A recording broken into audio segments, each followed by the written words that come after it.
ओम शांति 25/12/2024 प्रातः मुरली। ओम शांति बाप दादा मधुबन।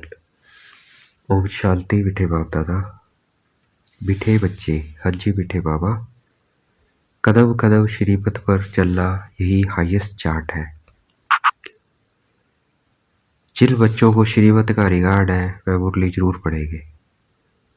कदम कदम पर श्रीमत पर चलना ये क्या है? बाबा का हाईएस्ट रिगार्ड है, हाईएस्ट चार्ट है। जिन बच्चों को श्रीमत का रिगार्ड है वह मुरली जरूर पढ़ेंगे। तो जिन बच्चों को श्रीमत का रिगार्ड है वह मुरली जरूर पढ़ेंगे। प्रश्न है, तुम ईश्वर के बच्चों से कौन सा प्रश्न कोई भी पूछ नहीं सकता है? उत्तर, तुम बच्चों से यह कोई भी नहीं पूछ सकता कि तुम राजी खुशी हो, क्योंकि तुम कहते हो हम सदैव राजी हैं। परमार्थी पार ब्रह्म रहने वाले बाप की वह मिल गया, बाकी किस बात की परवाह करनी? तुम भल बीमार हो तो भी कहे कि हम राजी खुशी हैं। ईश्वर के बच्चों को किसी बात की परवाह नहीं। बाप जब देखते हैं इन पर माया का वार हुआ है तो पूछते हैं बच्चे राजी खुशी हो? पूछते हैं बाबा राजी खुशी हो? ओम शांति। बाप समझाते हैं बच्चों की बुद्धि में यह जरूर होगा कि बाबा बाप भी है, टीचर है और सुप्रीम गुरु भी है। इस याद में जरूर होंगे। यह याद कभी कोई सिखला ले सके। कलब कलब बाप ही आकर सिखलाते हैं। वह ज्ञान सागर पतित पावन है, यह अभी समझाया जाता है, जबकि ज्ञान का तीसरा नेत्र दिव्य बुद्धि मिली है। बच्चे भल समझते हो तो होंगे, परंतु बाप को ही भूल जाते हैं तो टीचर गुरु फिर कैसे याद आएगा? माया बहुत ही प्रबल है जो बाप के तीनों रूपों को ही भुला देती है। कहते हैं हम हार खा गए। यूं तो कदम कदम पर पदम है, परंतु हार खाने से पदम कैसे होगे?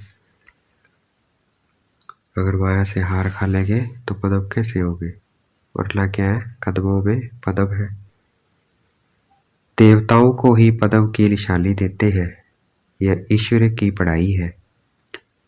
ऐसे मनुष्य की पढ़ाई कभी हो न सके। बल देवताओं की महिमा की जाती है, फिर भी उच्च उच्च है एक बाप। बाकी उनकी पढ़ाई क्या है? आज गधाई कल राजाई। अभी तुम पुरुषार्थ कर यह बन रहे हो। जानते हो इस पुरुषार्थ में फेल बहुत होते हैं। ज्ञान तो बहुत सहज है, फिर भी इतने थोड़े पास होते हैं क्यों? माया घड़ी घड़ी बुला देती है। बाप कहते हैं अपना चार्ट रखो, चार्ट रखो, परंतु लिख नहीं पाते हैं। कहाँ तक बैठ लिखे? अगर लिखते भी हैं तो कभी डाउन। लिखते भी है तो हाईएस्ट चार्ट उलों का होता है जो कदम कदम श्रीपथ पर चलते हैं। आप तो समझेंगे इन बेचारों को लज्जा आती होगी, नहीं तो श्रीमत अमल में लानी चाहिए। 1-2% मुश्किल लिखते हैं, श्रीमत का इतना रिगार्ड नहीं है। मुरली मिलती है तब भी नहीं पढ़ते हैं। उन को दिल में लगता है तो जरूर होगा। बाबा कहते तो सच है। अब मुरली नहीं पढ़ते हैं तो औरों को क्या सिखलाएंगे? बाप तो कहते हैं मुझे याद करो तो स्वर्ग के मालिक बनो। इसमें बाप भी आ गया, पढ़ाने वाला भी आ गया, सदगति दाता भी आ गया। थोड़े थोड़े अक्षर में सारा ज्ञान आ जाता है। यहाँ तो आते ही हो, इसको रिवाइज कर ले। पल बाप ही यही समझाते हैं, क्योंकि तुम खुद कहते हो हम हम भूल जाते हैं, इसलिए यहाँ आते हैं रिवाइज करते हैं। भल कोई करते भी हैं तो भी रिवाइज नहीं होता है। तकदीर में नहीं है तो तदबीर भी क्या करे? तदबीर कराने वाला तो एक ही बाप है, इसमें कोई की पास खातिरी भी नहीं हो सकती।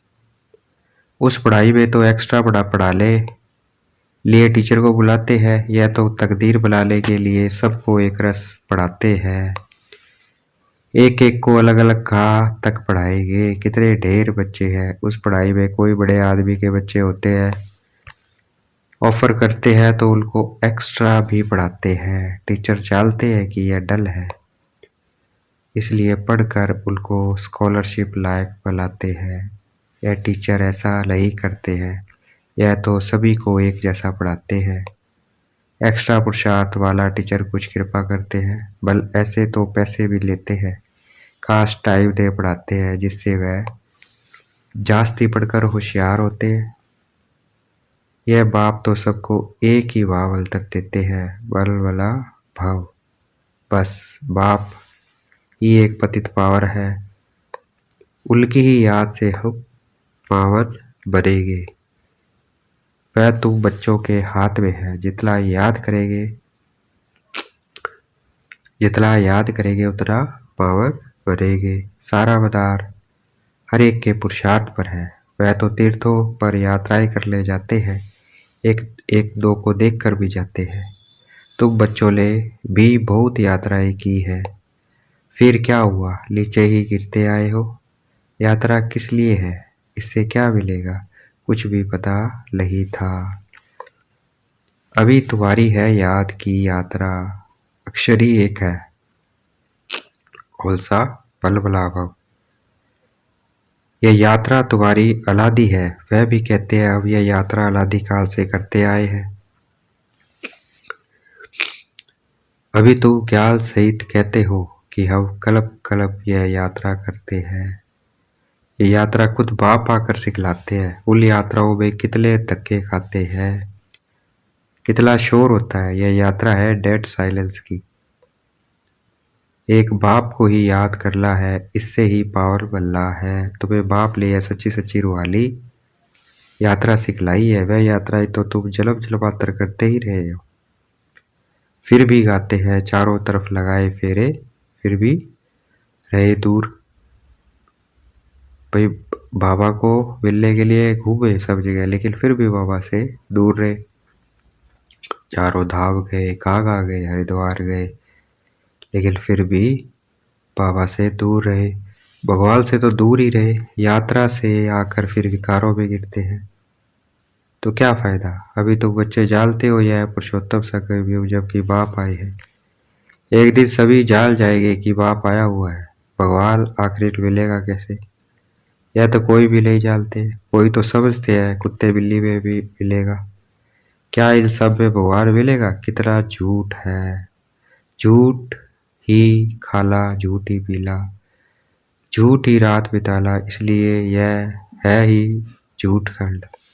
सच खंड स्वर्ग को कहा जाता है। भारत ही स्वर्ग था, स्वर्ग में सब भारतवासी थे। आज वही भारतवासी नर्क में है, यह तो तुम बेटे बेटे बच्चे जानते हो। अब बाप से श्रीमत लेकर भारत को फिर से स्वर्ग बुला रहे हैं। उस समय भारत में और कोई होता ही नहीं है, सारा विश्व पवित्र बन जाता है। अभी तो कितने ढेर के ढेर धर्म है। बाप सारे झाड़ की नॉलेज सुलाते हैं, तुम्हें फिर से स्मृति दिलाते हैं। तुम सो देवता थे, फिर वैश्य शूद्र बने, अभी तुम ब्राह्मण बने हो। यह अक्षर कभी कोई सन्यासी उदासी विद्वान द्वारा सुने हैं, बाबा पूछ रहे हैं। यह अब सो का अर्थ बाप कितना सहज करके सुनाते हैं। हम सो माना मैं आत्मा, हम आत्मा, ऐसे ऐसे चक्कर लगाते हैं। वह तो कह देते हैं हम आत्मा सो परमात्मा, परमात्मा सो हम आत्मा। एक ही भी नहीं जिसको हम सो के अर्थ का पता हो। बाप कहते हैं ये जो हम सो का मंत्र है सदा बुद्धि में याद रहना चाहिए, नहीं तो चक्रवर्ती राजा कैसे बनेंगे। वह तो 84 का अर्थ भी नहीं समझते हैं। भारत का ही उत्थान और पतन गाया हुआ है। सतो प्रधान सतो रजो तमो, सूर्यवंशी चंद्रवंशी। अभी तुम बच्चों को सब कुछ मालूम पड़ गया है। एक बाप बीज रूप को ही ज्ञान का सागर कहा जाता है। वह सृष्टि चक्र में नहीं आते हैं, ऐसे नहीं कि हम आत्मा सो परमात्मा बन जाते हैं, नहीं।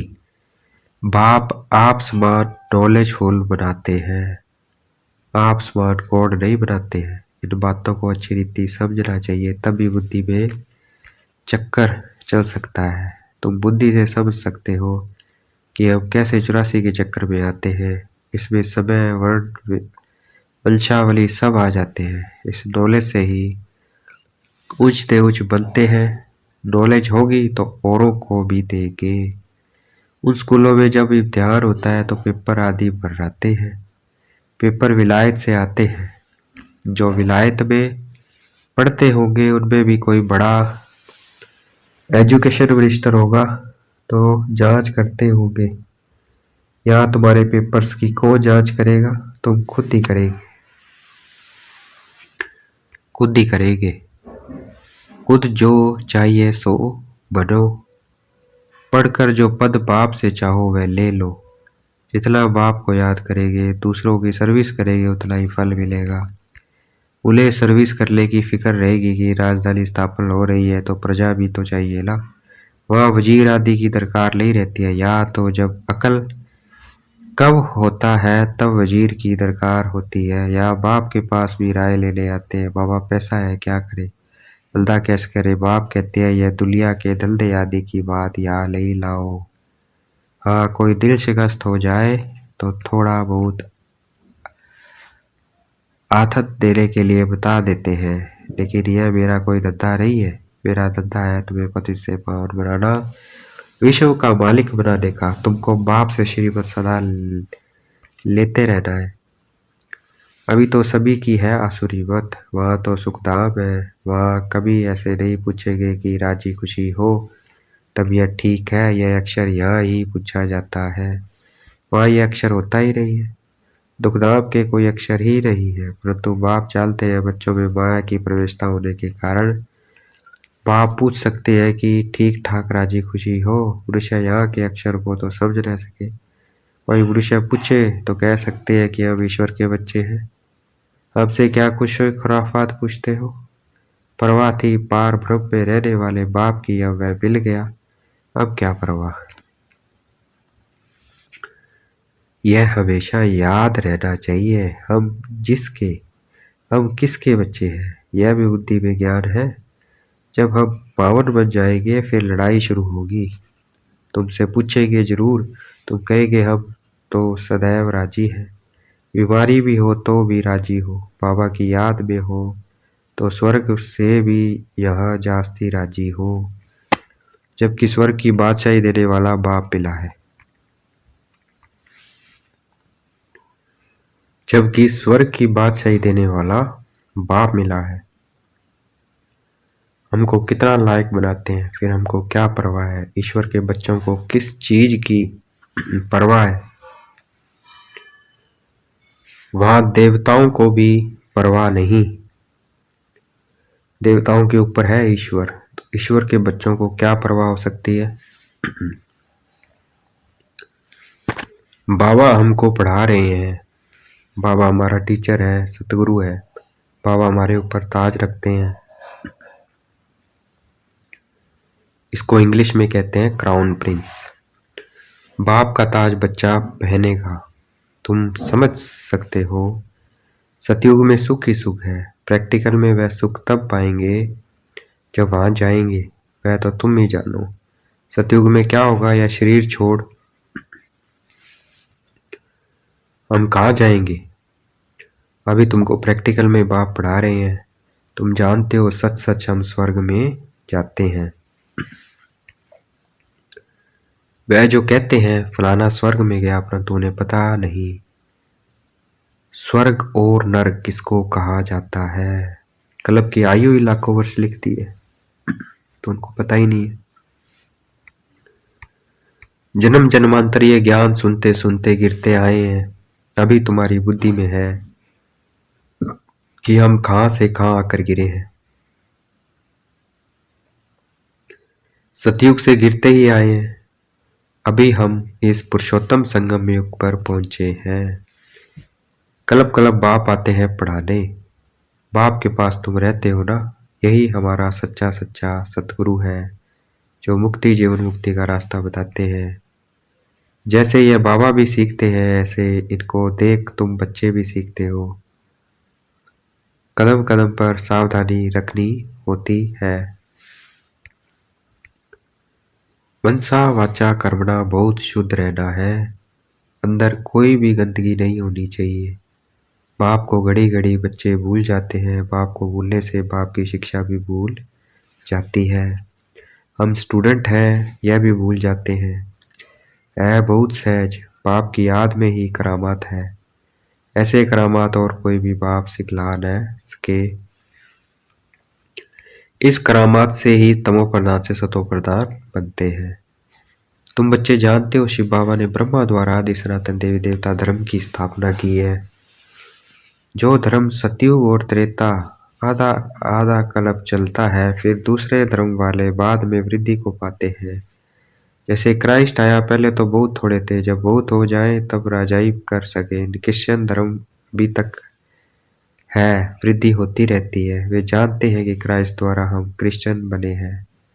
आज से 2000 वर्ष पहले क्राइस्ट आया था। अब वृद्धि हो रही है। क्रिश्चियन कहेंगे हम क्राइस्ट के हैं। पहले एक क्राइस्ट आया, फिर उनका धर्म स्थापन होता है, वृद्धि होती जाती है। 1 से 2, 2 से 4, फिर ऐसे वृद्धि होती जाती है। अभी देखो क्रिश्चियन का झाड़ कितना हो गया है। फाउंडेशन है देवी देवता घराना, इसलिए ब्रह्मा को ग्रेट ग्रेट ग्रैंड फादर कहा जाता है। परंतु भारतवासियों को यह भूल गया है कि हम परमपिता परमात्मा शिव के डायरेक्ट बच्चे हैं। क्रिश्चियन भी समझते हैं आदि देव होकर गए हैं, जिसके यह मनुष्य वंशावली है।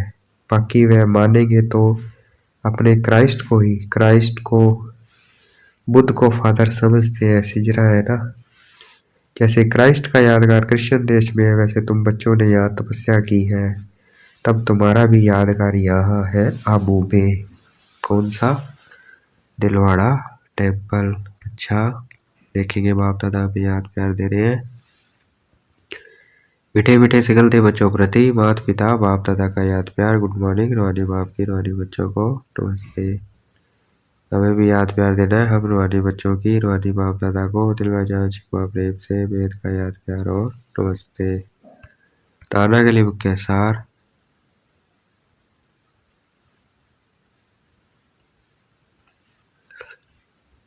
हमें भी बाबा को याद प्यार देना है। हम रूहानी बच्चों की, रूहानी बाप दादा को दिलवा जान शिकवा प्रेम से वेद का याद प्यार और नमस्ते। धारणा के लिए मुख्य सार। डेड साइलेंस की सच्ची सच्ची रूहानी यात्रा करनी है। डेड साइलेंस की हम सो का मंत्र सदा याद रखना है, तब चक्रवर्ती राजा बनेंगे। मनसा वाचा कर्मणा बहुत शुद्ध रहना है। अंदर कोई भी गंदगी न हो। कदम कदम पर सावधानी रखनी है। श्रीमत का रिगार्ड रखना है। देखेंगे बाप दादा ने मस्तक में हाथ रखा हुआ है, वरदान दे रहे हैं। निर्माणता के गुण को धारण कर सबको सुख देने वाले सुख देवा सुख स्वरूप भव। निर्माणता के गुण को धारण कर सबको सुख देने वाले सुख देवा सुख स्वरूप भव। व्याख्या है, आप महान आत्माओं की निशानी है निर्माणता। जितना निर्माण बनेंगे उतना सर्व द्वारा मान प्राप्त होगा। जो निर्माण है वह सबको सुख देंगे। जहाँ भी जाएंगे, जो भी करेंगे, वह सुखदायी होगा। तो जो भी संबंध संग पर आए वह सुख की अनुभूति करे। इसलिए आप ब्राह्मण आत्माओं का गायन है, सुख के सागर के बच्चे, सुख स्वरूप सुख देवा। तो सबको सुख देते और सुख लेते चलो। कोई आपका दुख दे तो लेना नहीं, कोई दुख दे तो। आज का स्लोगन है, सबसे बड़े ज्ञानी वह है जो आत्म अभिमानी रहते हैं। सबसे बड़े ज्ञानी कौन है? जो आत्म अभिमानी रहते हैं। अच्छा, ओम शांति। शुक्रिया मीठे बाबा, शुक्रिया।